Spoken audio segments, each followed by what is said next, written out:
আজকে ডুকলি ব্লকে আমরা দীর্ঘ 1 মাস যাবৎ ডুকলি ব্লকের অন্তর্গত যতগুলো স্কুল আছে স্কুল থেকে কম্পিটিশনের মাধ্যমে ফার্স্ট সেকেন্ড থার্ড আমরা 5টি জুনে আমরা করেছি। তার থেকে যারা ফার্স্ট সেকেন্ড থার্ড হবে টোটাল 22টা ইভেন্ট আছে, যেখানে কম্পিটিশন হবে ডুকলি ব্লক ভিত্তিক কালচারাল কম্পিটিশন। এই কম্পিটিশনের মুখ্য উদ্দেশ্য হলো এই এলাকার, আমাদের গ্রাম্য এলাকার যারা গান শিখে বা নাচ শিখে নাটক করে তাদের একটা প্ল্যাটফর্ম দেওয়া, তারা যাতে সুযোগ পায় নিজের প্রতিভাকে তুলে ধরার মাধ্যমে, এবং তাদের থেকে আমরা বাছাই বাছাই করার পর তাদের আরও কীভাবে উন্নত মানের প্রশিক্ষণ দেওয়া যায় তার জন্য আমরা প্রতিনিয়ত ব্যবস্থা করব। আজকে আমরা রবীন্দ্রনাথ ঠাকুর এবং কাজী নজরুল ইসলামের কবিজির চরণে পুষ্পার্পণের মাধ্যমে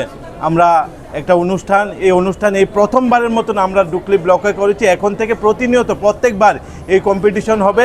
এই কম্পিটিশনের উদ্দেশ্য একটাই, যে এলাকার কচিকাচারা গান নাচ আবৃত্তি মানে কালচারের বিষয়টার উপর যাতে উৎসাহ পায়, এবং তারা প্রতিনিয়ত দেখা যায় স্টেজ পায় না, যে কারণে আমরা বড় বড় অনুষ্ঠান দেখে থাকি সব জায়গায়, কিন্তু তাদের সুযোগ করে দেয় মুখ্য উদ্দেশ্য এই অনুষ্ঠানে। নমস্কার।